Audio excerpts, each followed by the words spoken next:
What's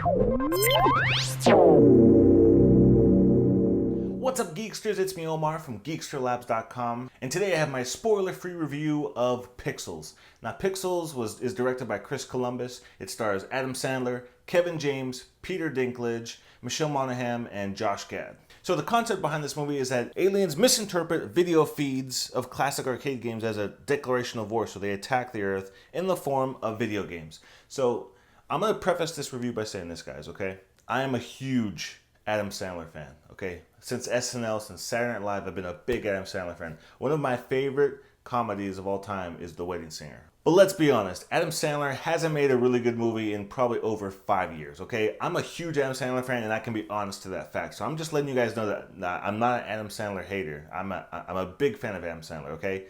But I can be honest with myself to say that there are not that many good movies from Adam Sandler recently. Don't even get me started on Jack and Jill. So, with that being said, I just want to put this out there. Every time Adam Sandler puts out a movie, I'm really looking forward to seeing it because I'm really hoping that this is finally going to be the comeback of Adam Sandler. Like, he's actually going to give us a funny, smart comedy. And this movie is not that at all, okay? Don't get me wrong, this movie has some redeeming qualities, but the comedy aspects of it is probably not number one. While watching this movie, you get very nostalgic watching these old arcade games, Pac-Man, Galaga, Centipede, Q*bert, all these types of things. So that aspect of it was really cool. Kind of seeing those things, the way they rendered the stuff, the graphics of it was really fun. I did watch it in 3D. I don't know if I would pay money to see this movie in 3D. There were some things that were kind of cool to see, but I'm really not a big fan of 3D as it is. So the things that were in this movie, I don't think it really stood out very much being in 3D. My kids absolutely loved the movie. I brought my family, my wife, my 3 kids, my 3 girls. They loved it. They thought it was funny.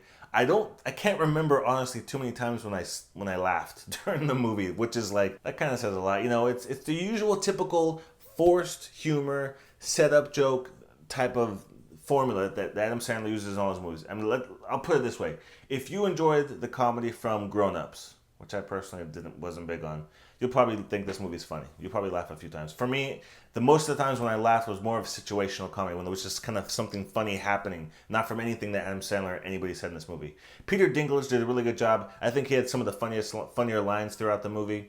Probably one of the people that stole the show towards the end of the movie was Q*bert. Q*bert makes a cameo appearance towards the end of the movie, and then he's there the whole time. I kind of preferred Q*bert when he was in Wreck-It Ralph because he didn't actually talk. He just made his little noises, and that was kind of funny. In this movie, he actually talks, and so he kind of gets annoying in some parts. Sometimes he says some funny things. I think I probably laughed more at Q*bert than anyone else in this whole movie. But like I said, Peter Dinklage did a really good job. He was funny. But overall, it was still a fun movie to watch. I just did not laugh as much. And, I guess I had high expectations hoping that this would be a really funny Adam Sandler movie. Like I said, there's some nostalgia factors to it. There's some fun adventure to it. The graphics is fun. The video game aspect is fun. Your kids are probably going to love it. For me, though, if I had to personally tell you, in my opinion, I would probably wait till rent it on DVD. That's what I would probably do. So like I said, if you're looking for a fun movie to take your kids, or your kids are really big into video games, they'll probably enjoy it. But I was kind of disappointed with the comedy aspects and elements of this movie. So if I had to give this movie a Rotten Tomatoes score, I would probably give it like a 50 to 55. I wouldn't even give it a fresh score just because, like I said, it really was not that funny to me. It was kind of the same stuff. Kevin James plays the same kind of dopey character he plays in all of his movies. I can't even remember. The last probably time we saw Kevin James in a good movie was maybe Hitch with Will Smith. You could probably even debate Chuck and Larry. Maybe he was funny in that, but he kind of still stayed. And don't get me wrong, I like Kevin James. I watch reruns of King of Queens every single night with my wife. So don't get me wrong, I like Kevin James, but in movies, he kind of just plays the same dopey character every time in his movie. So anyways, guys, that's my opinion of this movie. Let me know what you think in the comments. Have you seen it? Did you agree with the points I'm making? I would really love to hear what you have to say about it. If you want to stay up to date with all of my movie and tech reviews, make sure you subscribe to my YouTube channel. And I'll see you guys in the next video review.